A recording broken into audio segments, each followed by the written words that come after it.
Boa noite. É uma satisfação, um prazer ter estado aqui. É uma alegria imensa. Eu agradeço, então, ao pastor Cleiton e à direção do seminário da Escola Charles Spurgeon por proporcionar esse momento de servir a Deus juntamente com vocês nesses dias. Quero dizer que a Escola Charles Spurgeon tem estado em nossas orações semanais. Temos um dia que oramos pelas instituições teológicas e a Escola Charles Spurgeon está aí como motivo de nossas orações e ficamos felizes com o que Deus tem feito na escola e através desta escola. Quantas pessoas se afastaram de Deus nos momentos de crises? Quantos perderam sua fé nos momentos de perturbação? Nos dilemas com respeito à questão do mal, em conflito com a crença na bondade e soberania de Deus. Durante a Segunda Guerra, várias pessoas disseram que, presenciando aqueles sofrimentos, elas abandonaram sua crença em Deus. Satanás, então, nos tenta para olharmos para as coisas erradas nos momentos de crise e, assim, perdermos nossa fé em Deus. Em certo sentido, posso simplificar a questão dizendo o seguinte: tendo fé em Deus, você vai ter que se deparar com o que é chamado problema ou dilema do mal. Como é que um Deus todo-poderoso e todo-bondoso permite o mal? Se você abandona a crença em Deus, você não tem mais esse problema. Porque, na sua concepção, na sua cosmovisão, não há mais um ser todo-bondoso e todo-poderoso para lhe trazer esta confusão, porque ele, sendo bondoso, ele não quer acabar com o mal, e sendo todo-poderoso, não pode acabar com o mal.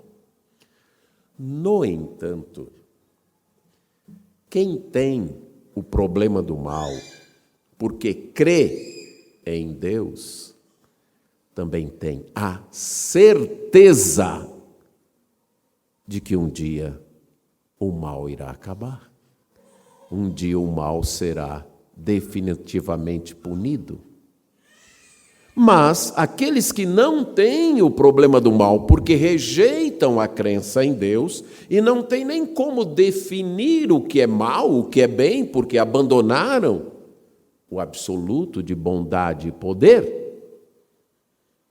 têm que caminhar em toda a sua vida sem a certeza de que um dia o mal vai acabar.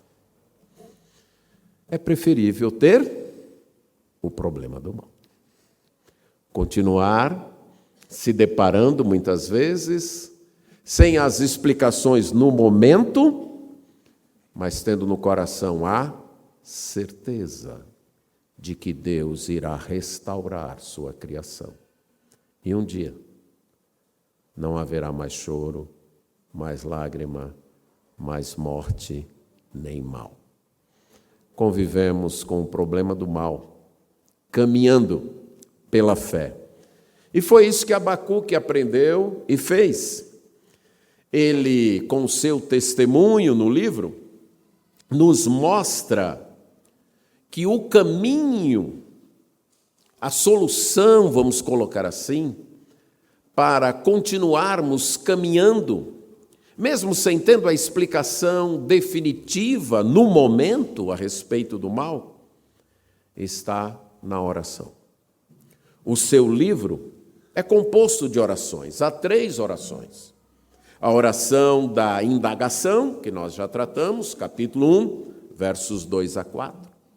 A oração da perplexidade, onde a mente fica confusa e não consegue encaixar os dados de sua crença com o que se depara na realidade.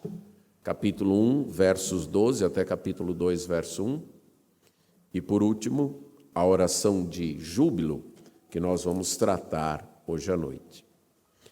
Entre estas orações, nós temos duas respostas de Deus. E usando então estas orações e as respostas de Deus, nós temos apresentado algumas atitudes que devemos ter em momentos, em situações de ódio, melhor dizendo, de ódio e desespero, em tempos de ódio e desespero. Primeiro, transforme suas queixas e tristezas em oração. Segundo, prepare-se para a resposta de Deus, lembrando que Deus governa tudo e todos sempre. E Ele usa quem Ele quiser e como Ele quiser na execução do seu plano, mas que Ele também promete que todo mal será punido. Reafirme suas certezas. Nesses momentos, melhor dizendo, apegue-se àquilo que você tem como certo. Temos certas dúvidas, sim, mas tem coisas que temos como certo. Apegue-se a isso.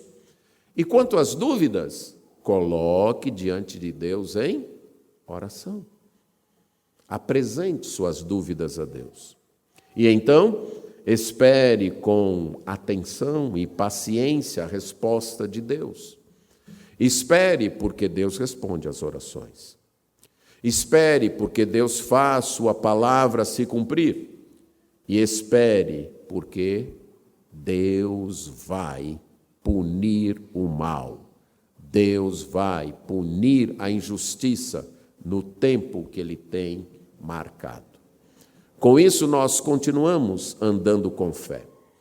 Mas esse andar com fé inclui, que é a última atitude, no capítulo 3, confessar nossa confiança e renovar nossa alegria, recordando a palavra de Deus. Vamos ler o capítulo 3 do livro de Abacuque. Oração do profeta Abacuque sob a forma de canto. Tenho ouvido, ó Senhor, as tuas declarações e me sinto alarmado. Aviva a tua obra, ó Senhor, no decorrer dos anos, e no decurso dos anos faze-a conhecida. Na tua ira, lembra-te da misericórdia. Deus vem de Temã, e do Monte Parã vem o Santo. A sua glória cobre os céus e a terra se enche do seu louvor. O seu resplendor é como a luz, raios brilham da sua mão, e ali está velado o seu poder. Adiante dele vai a peste, e a pestilência segue seus passos. Ele para e faz tremer a terra, olha e sacode as nações, esmigalham-se os montes primitivos. Os outeiros eternos se abatem. Os caminhos de Deus são eternos. Vejo as tendas de Cusã em aflição. Os acampamentos da terra de Midian tremem. Acaso é contra rios, Senhor, que estás irado? É contra os ribeiros a tua ira ou contra o mar o teu furor, já que andas montado nos teus cavalos, nos teus carros de vitória? Tiras a descoberto o teu arco, e farta está a tua aljava de flechas. Tu fendes a terra com rios. Os montes te veem e se comovem, passam torrentes de água. As profundezas do mar fazem ouvir a sua voz e levantam bem alto as suas mãos. O sol e a lua param nas suas moradas, ao resplandecer a luz das tuas flechas cintilantes, ao fulgor do relâmpago da tua lança. Na tua indignação, marchas pela terra. Na tua ira, calcas aos pés as nações. Tu sais para salvamento do teu povo, para salvar o teu ungido. Feres o telhado da casa do perverso e lhes descobres de todo o fundamento. Traspassas a cabeça dos guerreiros do inimigo, com as suas próprias lanças, os quais, como tempestade, avançam para me destruir, regozijam-se como se estivessem para devorar o pobre às ocultas. Marchas com os teus cavalos pelo mar, pela massa de grandes águas. Ouviu e o meu íntimo se comoveu. A sua voz tremeram os meus lábios. Entrou a podridão nos meus ossos e os joelhos me vacilaram, pois, em silêncio, devo esperar o dia da angústia que virá contra o povo que nos acomete. Ainda que a figueira não floresça, nem haja fruto na videira, o produto da oliveira minta e os campos não produzam mantimento, as ovelhas sejam arrebatadas do aprisco e nos currais não haja gado, todavia, eu me alegro no Senhor, exulto no Deus da minha salvação. O Senhor Deus é a minha fortaleza e faz os meus pés como os da corça e me faz andar altaneiramente. Ao mestre de canto para instrumentos de corda. Vamos orar. Senhor, nós temos diante de nós a Tua palavra, inspirada pelo Teu Espírito Santo. Reconhecemos que não há em nós capacidade para compreendê-la, disposição para obedecê-la e nem afeição para amá-la. Por isso nós clamamos que o mesmo Espírito Santo que a inspirou ilumine o nosso entendimento, disponha a nossa vontade e crie a afeição necessária e adequada por esta palavra. Pedimos isto em nome de Jesus. Amém. Nos momentos de aflição, nos tempos de ódio e desespero, confesse sua confiança, renove sua alegria, recordando a palavra de Deus. Conheça Deus através da sua palavra. Esta palavra é um incentivo à oração. Temos aqui um segundo título no livro de Abacuque, o primeiro, capítulo 1, verso 1.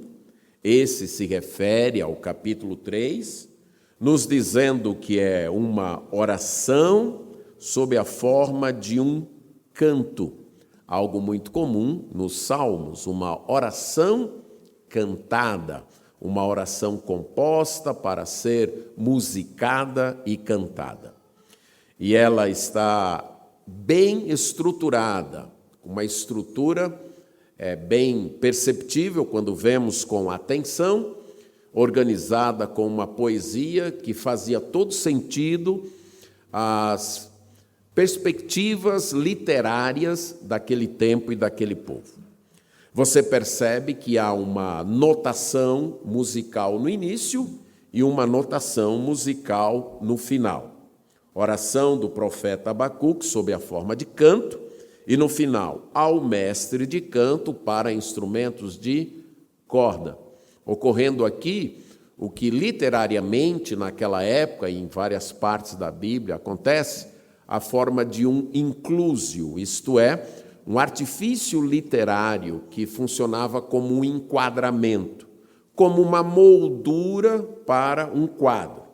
Então, os autores usavam esses artifícios tanto na poesia, como na narrativa, nos sermões, para indicar para os seus leitores o começo e o fim daquele discurso, daquela poesia ou daquela narrativa. Então, aqui, o autor, Abacuque, faz isso na forma de indicações musicais de como aquela oração deveria ser cantada. Depois nós temos uma descrição da reação dele diante do que ele ouviu. Então, no verso 2, a primeira parte. Eu ouvi e me sinto alarmado e tremi. Ele repete a mesma coisa ali no verso 16, na primeira parte, inclusive repetindo os mesmos termos na língua em que originalmente foi escrito. Eu ouvi e tremi. Então, dentro da própria oração, há um segundo enquadramento.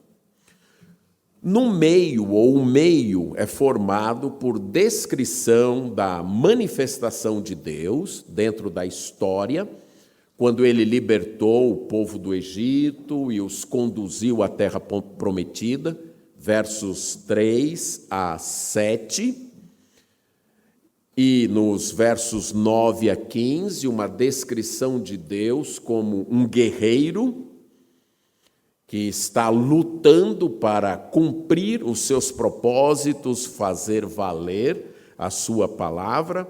Você percebe menções à água, à tempestade.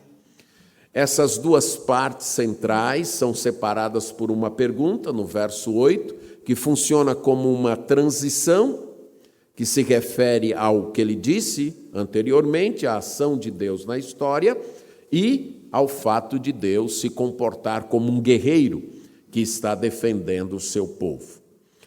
E então tem uma confissão de fé, segunda parte do verso 16 até 19, que se contrapõe ao pedido, que é a única petição em toda a oração, só há um pedido, que é: aviva a tua obra e na tua ira lembra-te da misericórdia. É só essa única petição em toda a oração. O restante da oração é uma declaração do que Deus fez, do que Ele é capaz de fazer e da confiança alegre do profeta. Aqui ele se volta de pensar em si mesmo e se concentra em Deus, descrevendo e relembrando o que Deus fez e respondendo com uma fé calma, contente e confiante. Ele diz que ouviu, ó Senhor, as tuas declarações. Ele estava atento ao que Deus tinha feito, não só tinha dito, mas também que tinha feito no decorrer da história com o seu povo. Nós não podemos evitar as frustrações, as decepções em nossa vida. Nós até que gostaríamos, nós até que tentamos, nós até que tomamos as precauções necessárias para evitar os problemas, para evitar as frustrações. Nós pensamos, nós planejamos, nós oramos, nós tomamos todas as precauções necessárias e descobrimos que a vida não está em nossas mãos, que problemas surgem, adversidades vêm, doenças, perdas, tristezas, apesar de tudo que fazemos para evitar. Então não conseguimos evitar totalmente, mas podemos olhar para estas situações de uma perspectiva diferente. A diferença entre a primeira oração de Abacuque e essa não foi de circunstância. A circunstância continuava a mesma. Ele continuava em Judá, ainda sob o governo do rei Jeoaquim, ainda um povo cometendo injustiça, ainda com violência. Tudo isso ainda continuava acontecendo, e ainda sob a ameaça da invasão do Império Babilônico. As circunstâncias eram as mesmas, mas houve uma mudança de perspectiva, de como se olha para a situação. Os problemas ainda estavam lá e até haviam se agravado, mas a atitude mudou. Da queixa para o louvor, porque o modo de olhar os problemas mudaram. Certa vez, em Nova York, foi feita uma exposição de objetos da Segunda Guerra Mundial. Um dos andares do prédio daquela exposição era de objetos que haviam sido recolhidos ou resultados da invasão da Normandia, do chamado Dia D. E algo que marcou, que chamou a atenção, eram 2 diários colocados lado a lado. Os 2 diários naquela página tratavam exatamente do mesmo dia e da mesma guerra. Sendo que um diário era de um soldado da infantaria, soldado que luta na terra, corpo a corpo. E o outro diário de um aviador. No diário do soldado da infantaria estava escrito o seguinte: nós vamos perder essa guerra. Nós desembarcamos aqui. Boa parte do meu pelotão morreu já na praia. E eu notei que em vários outros pelotões ocorreu a mesma coisa. Vários de nossos tanques foram destruídos. Nós vamos perder essa guerra.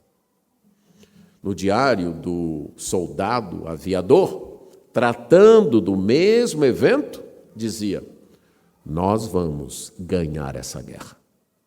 O que eu pude notar de nossas tropas bombardeando tanques alemães e avançando no território alemão, me diz que nós vamos ganhar essa guerra. Era a mesma guerra, era a mesma batalha, era o mesmo dia. E o que era diferente? A perspectiva. Um estava vendo de baixo e o outro de cima. O que faz a diferença entre nós e entre as pessoas não são os problemas, todos têm. Todos têm lutas, todos têm desafios, todos nós temos perdas. O que faz a diferença é como nós olhamos para elas, como nós as encaramos. E isso fica evidente aqui com Abacuque, entre sua primeira e última oração. Na primeira, ele estava preocupado com os pecados dos outros, com a injustiça de sua nação. Na segunda, com os pecados dos outros povos. Ele olhava para os pecados, para a injustiça no seu entorno e se perturbava. Agora, ele olha para Deus, para a palavra de Deus e para o que Deus já havia feito. A situação era a mesma. O modo de olhar mudou. Ele está vendo agora a luz da palavra de Deus. Ele ouviu os feitos de Deus, ele ouviu as notícias sobre Deus. E isto fez adorar a Deus.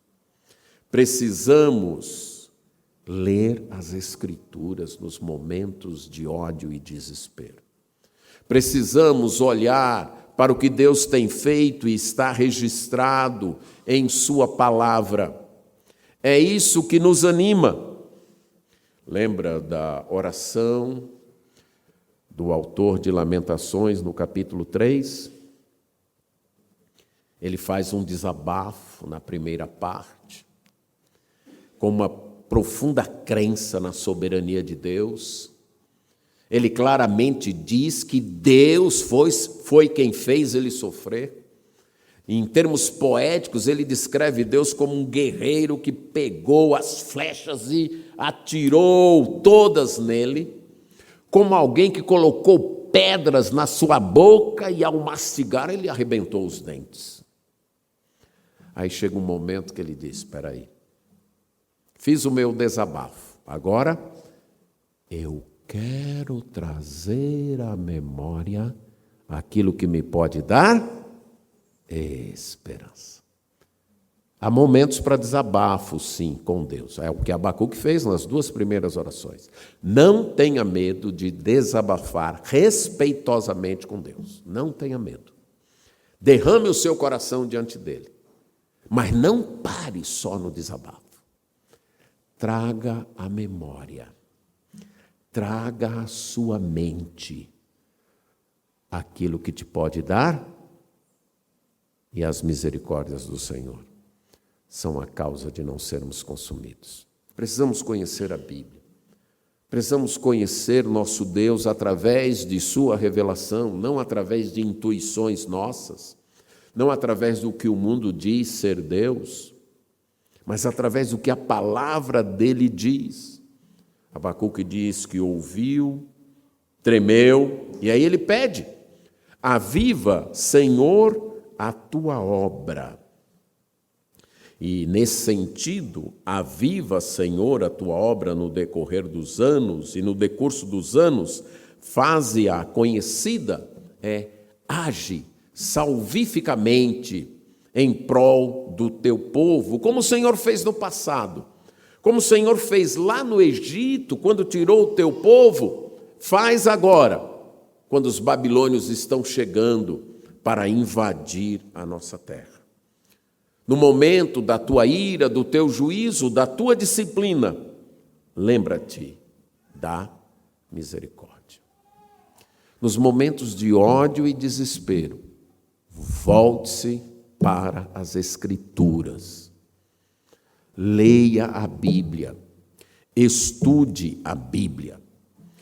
Em certo sentido, a leitura da Bíblia, a meditação e o estudo deve ser algo constante em nossa vida, porque é isso que fornece a nutrição para os momentos de crise. De vez em quando nós enfrentamos alguma pandemia. Se o nosso organismo está bem preparado para enfrentar a pandemia, nós resistimos. Se o nosso organismo está enfraquecido, porque nos falta uma boa alimentação, porque nos falta o descanso necessário, nós ficamos mais suscetíveis à queda, a ficarmos doentes. Espiritualmente, do mesmo jeito. Se nos momentos de bonança você cria raiz, você aproveita para se aprofundar nas Escrituras, para conhecer a Bíblia, para conviver com o povo de Deus numa igreja local, se envolver no trabalho de Deus, para cultivar o hábito da oração, do devocional diário, quando a crise chegar, você estará fortalecido, sua imunidade estará alta. Mas se você, nos momentos de bonança, vive relaxadamente, sem as disciplinas espirituais do cultivo, da leitura, meditação e estudo da Bíblia, da oração e da convivência com o povo de Deus, sua imunidade estará baixa. Abacuque conhecia as Escrituras. E ele permitiu que as Escrituras estimulassem suas reações. Ele se concentra na revelação de Deus. Percebemos isso a partir do verso 3. Há vários estudos falando da intertextualidade, especialmente do Novo Testamento para com o Antigo, em como o Novo Testamento usa o Antigo Testamento. Mas há muita intertextualidade já no Antigo Testamento. Já o Antigo Testamento cita, os autores posteriores dependem dos autores anteriores. Eles estudavam, os profetas de Deus não eram apenas pessoas que recebiam uma revelação, não, eram pessoas que estudavam as Escrituras e que procuravam propagar e aplicar estas Escrituras ao seu tempo, e nesse processo eles também eram recipientes de novas revelações à luz da revelação já dada. Tudo, inclusive, estava calcado ali nos 5 primeiros livros. E Abacuque demonstra isso. Nessa parte, você vai ver associações muito claras com o Salmo, especialmente Salmo 77, Salmo 18, Salmo 68, Êxodo 15, Deuteronômio 33. Ele se refere à revelação de Deus, tanto no Êxodo como no Sinai. Deus vem de Temã, que era uma cidade de Edom, ele fala de Parã, lugar onde o povo peregrinou no deserto. Ele menciona a ação no Êxodo, falando das pestes e da pestilência, mostrando como então Deus, em grandeza e autoridade, atuou através de Moisés e Josué, manifestou o seu esplendor, resgatando o povo ali do Egito. Ele descreve tudo isso numa linguagem poética, manifestando como a glória do Senhor cobriu os céus várias vezes no Êxodo e na caminhada do povo. Isso é declarado, que o seu resplendor se manifestou, que raios brilharam de sua mão, como ele agiu no Egito, trazendo as pragas àquele povo, como ele fez então a terra tremer e sacudiu as nações, esmigalhando então os montes, abrindo então os mares. Ele menciona aí as tendas de Cusã, que foi o primeiro opressor de Israel já na terra prometida, conforme Juízes 3, 8-11. Ele fala de Midian, um outro grupo que oprimiu Israel, um outro povo que oprimiu Israel no tempo dos juízes. Ele fala de como Deus usou as tempestades para vencer as guerras, e aí ele se refere a Débora, Baraque e Sísera, como os ribeiros se colocaram contra os exércitos dos midianitas, Juízes 4, Juízes 5, 19-22. Como Deus traspassou a cabeça do inimigo, aqui uma referência a Jael, pelo que ela fez com Sísera. Então nós estamos cheios aqui de menções à Escritura, menções aos livros anteriores ao tempo de Abacuque. Ele conhecia as Escrituras. Sua mente estava moldada pelo conhecimento das Escrituras. E isso estimulou suas reações. E isso lhe deu a força necessária para enfrentar aquele momento de dificuldade. Então, depois ele descreve a majestade de Deus como um rei guerreiro que se aproxima com seu fulgor, e seu fulgor é tão grande que tudo se rebaixa. Como um rei que vem com a sua corte num cortejo eterno. Deus, então, é descrito como um guerreiro poderoso, resplendoroso, cheio de luz, de poder, mesmo que em alguns momentos esse poder ficasse velado, isso é, esse poder ficasse escondido, nem sempre era manifesto, mas ele era o guerreiro. Esta é outra imagem que está no Antigo Testamento em várias partes. Êxodo 15, o livro de Deuteronômio, no livro de Isaías. Então, note como Abacuque tem esse conhecimento da revelação de Deus. E ele usa esse conhecimento agora para enfrentar esta crise. De posse desse conhecimento, ele então faz uma oração de júbilo no meio da tribulação, declarando a centralidade de Deus na sua vida. Ele então diz novamente no verso 16, eu ouvi, o meu íntimo se comoveu, os meus lábios tremeram, entrou então a podridão nos meus ossos, os meus ouvidos tiniram, eu fiquei enfraquecido, quando eu vi tudo que o Senhor já fez, o poder do Senhor. Mas eu vou esperar esse tempo de aflição com uma fidelidade calma, em silêncio. Devo esperar o dia da angústia que virá contra o povo que nos consome. A palavra silêncio também dá a ideia de descanso, de alguém que se aquieta, como a arca que repousou no Monte Ararat, é a mesma palavra, ela descansou, ela parou, ela repousou. A ausência, então, de tormento no interior, em silêncio. Eu vou aguardar esse dia que o Senhor falou, que vai trazer contra o povo que nos acomete, contra os babilônios.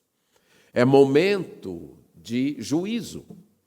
São tempos de ódio e de desespero, porque o povo babilônio vai nos invadir, vai destruir a nossa terra.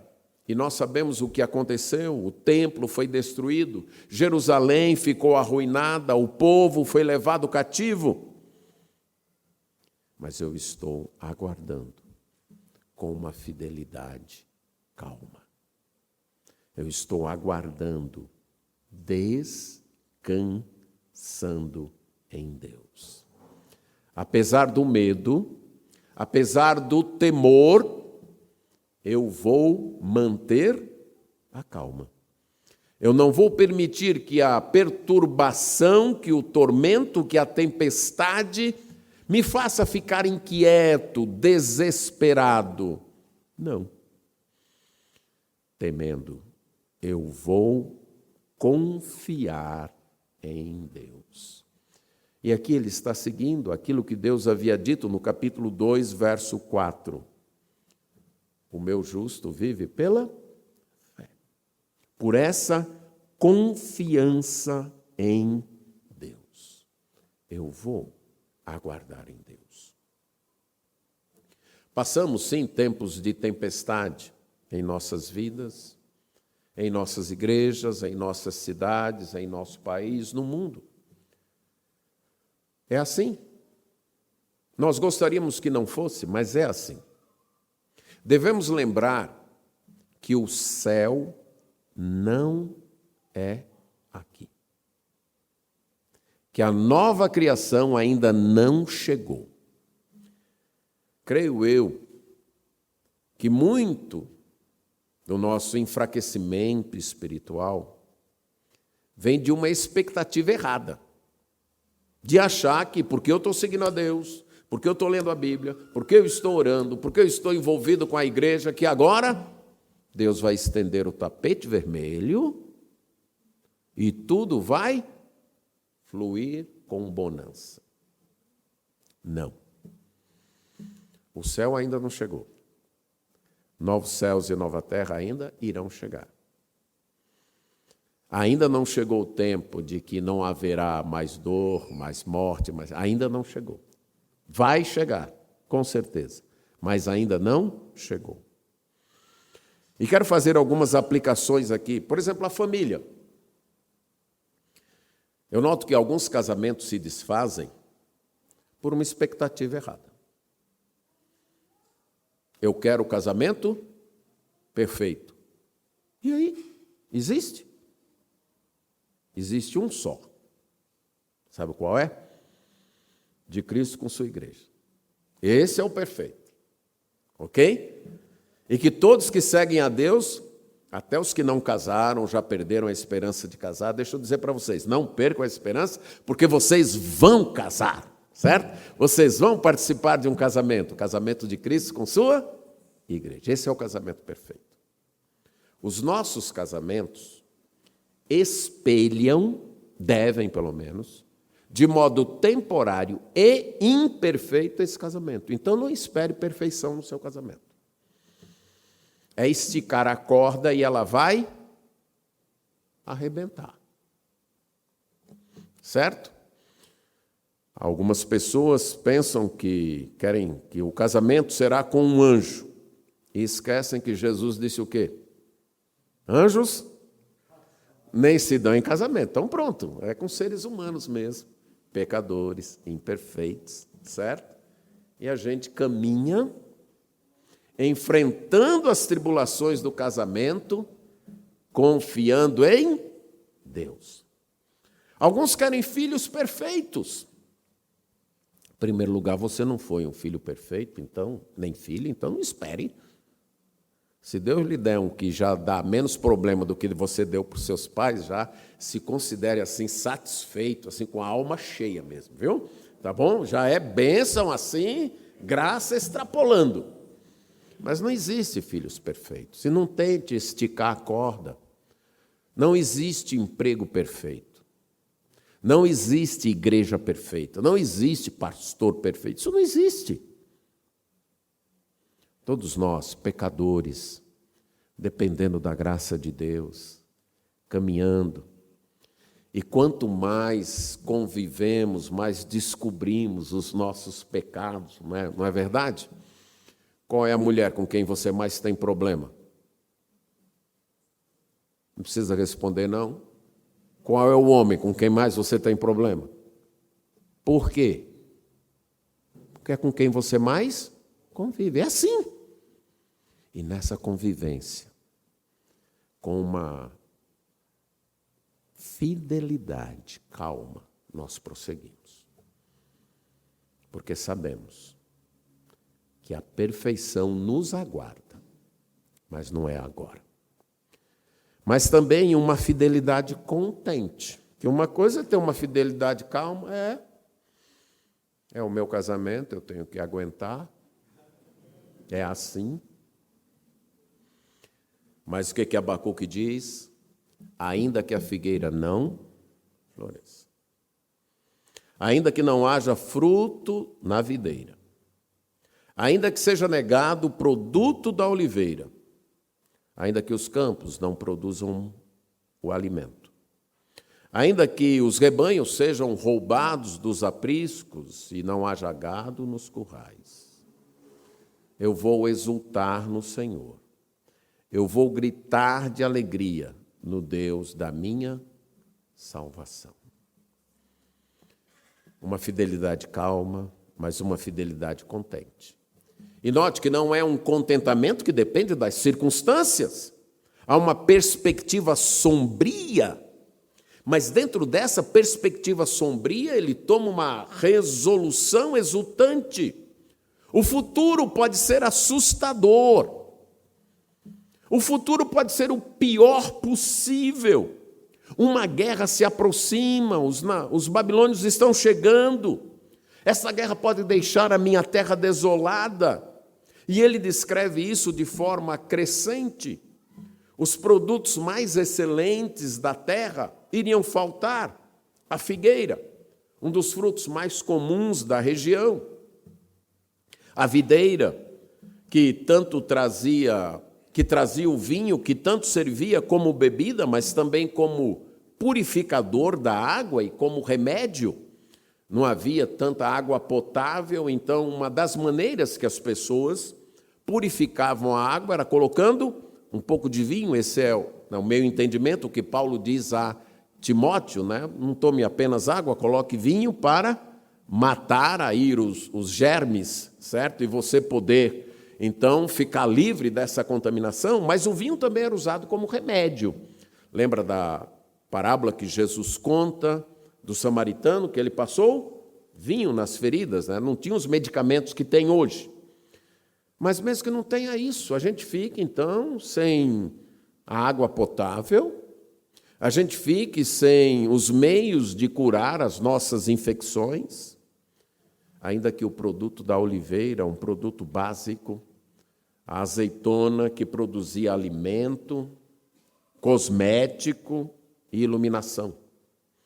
Era um produto um produto extremamente básico. Produzia o azeite para misturar na comida, fazer os pães, os bolos, mas também era usado como cosmético para a pele, esfregar na pele.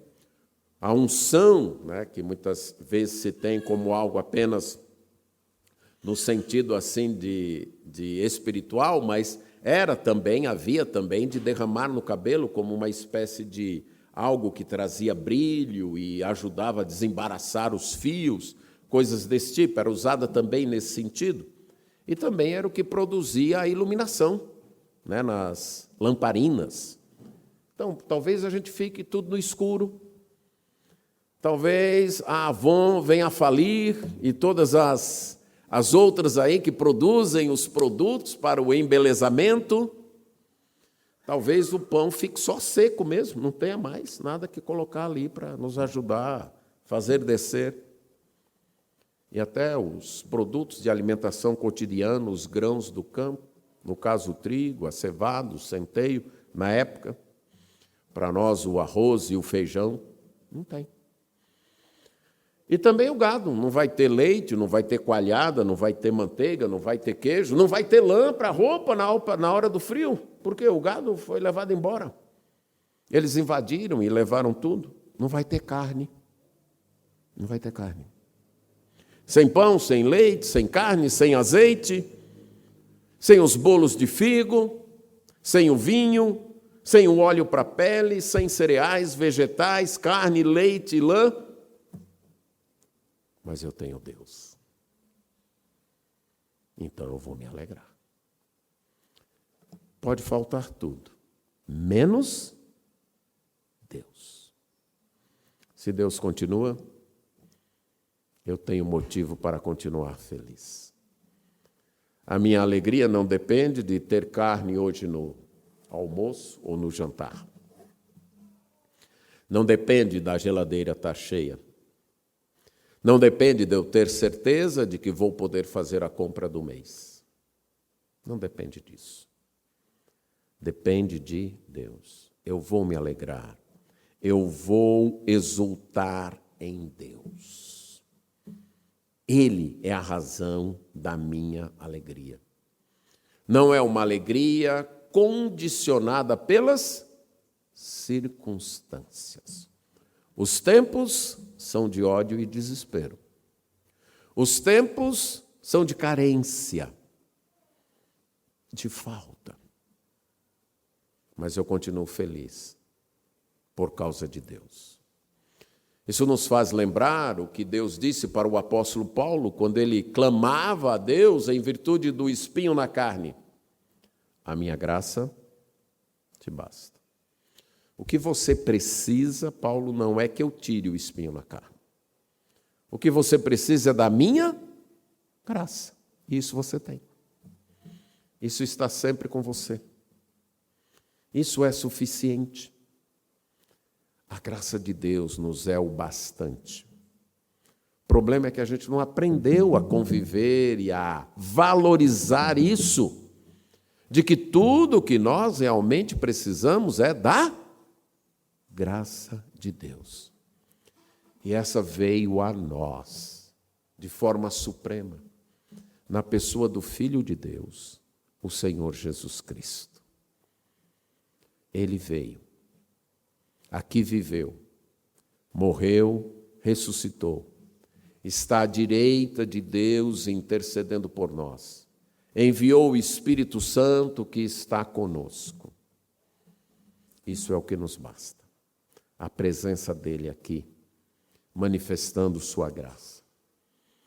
A certeza de que o seu sacrifício na cruz foi o suficiente para o perdão dos nossos pecados.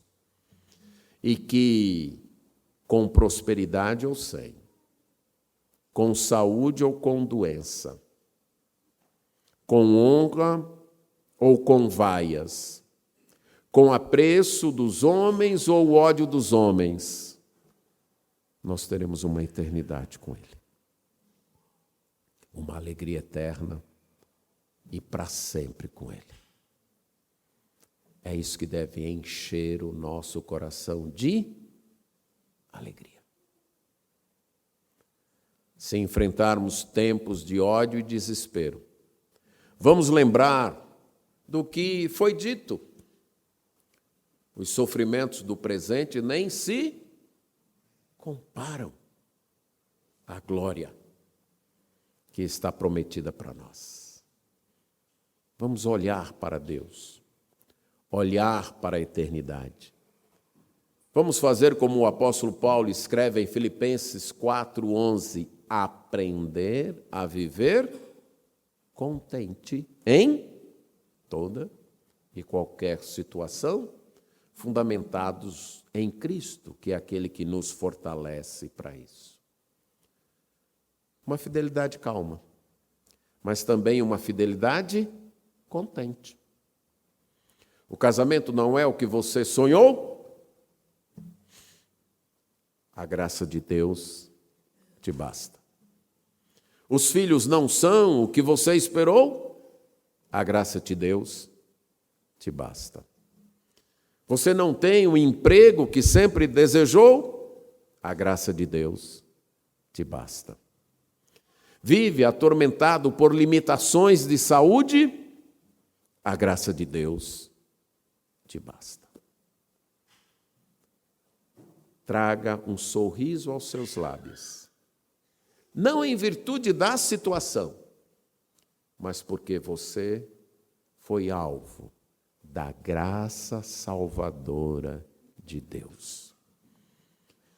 Há espaço para tristeza, sim.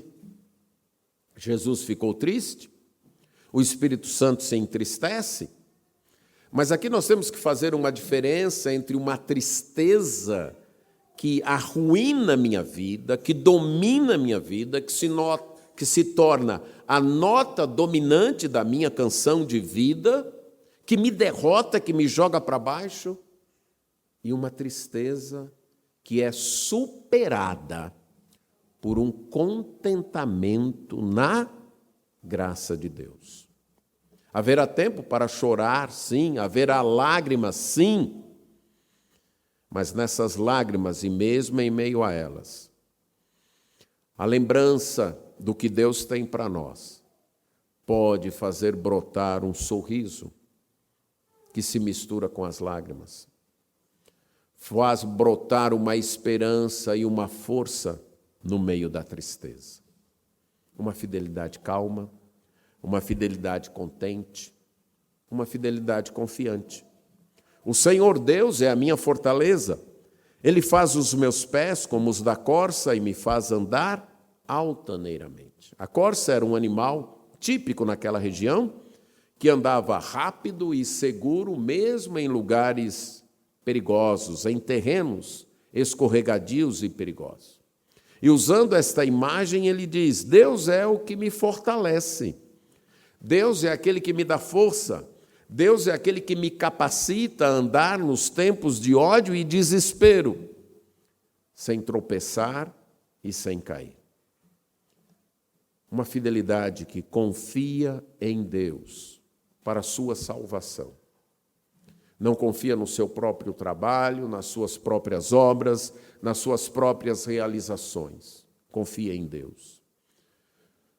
Uma fidelidade que confia em Deus para o seu fortalecimento, para você continuar andando seguro, cheio de energia, produtivo no reino, não em virtude de suas capacidades ou das circunstâncias favoráveis, mas em virtude do poder que vem de Deus. Uma fidelidade que confia em Deus para a sua capacitação, para enfrentar os desafios, os tempos difíceis, porque você está sendo capacitado por Deus. Fica claro que para Abacuque, fé significa amar e servir a Deus a despeito das circunstâncias.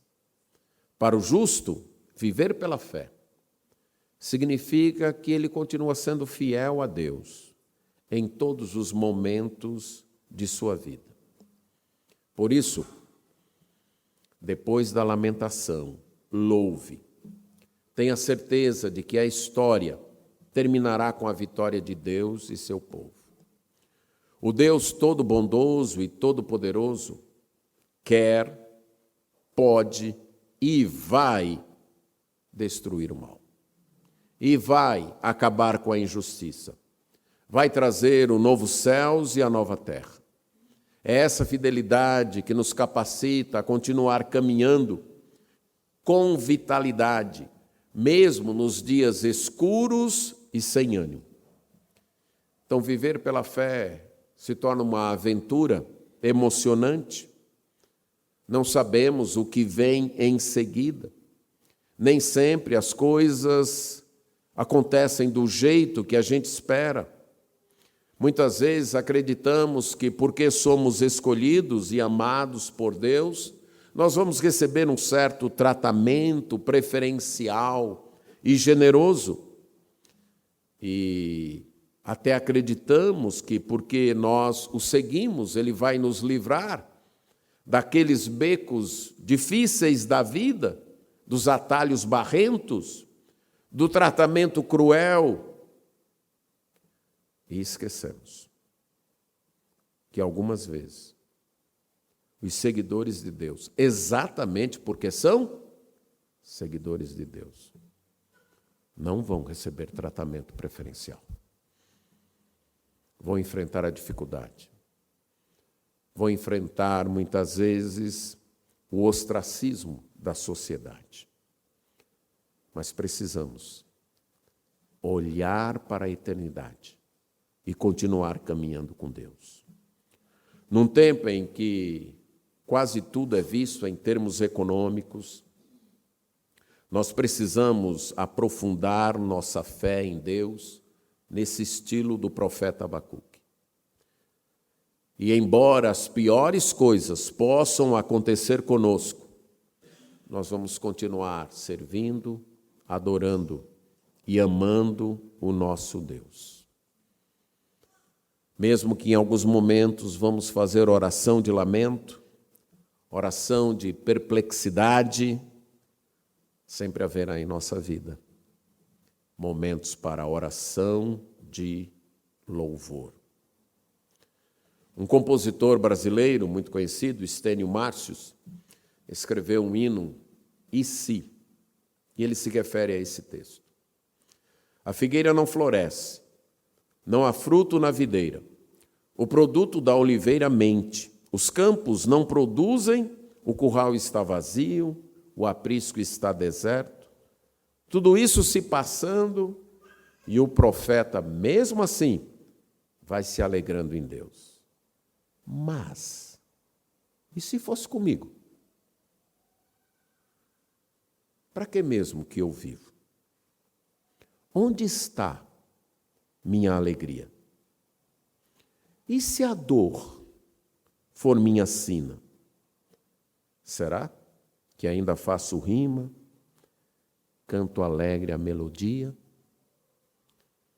E se eu perdesse tudo? Será que, contudo, me alegraria em Deus? Que pela graça a nossa resposta seja sim. Em tempos de ódio e desespero, mesmo que eu venha a perder tudo, eu vou me alegrar em Deus. Amém.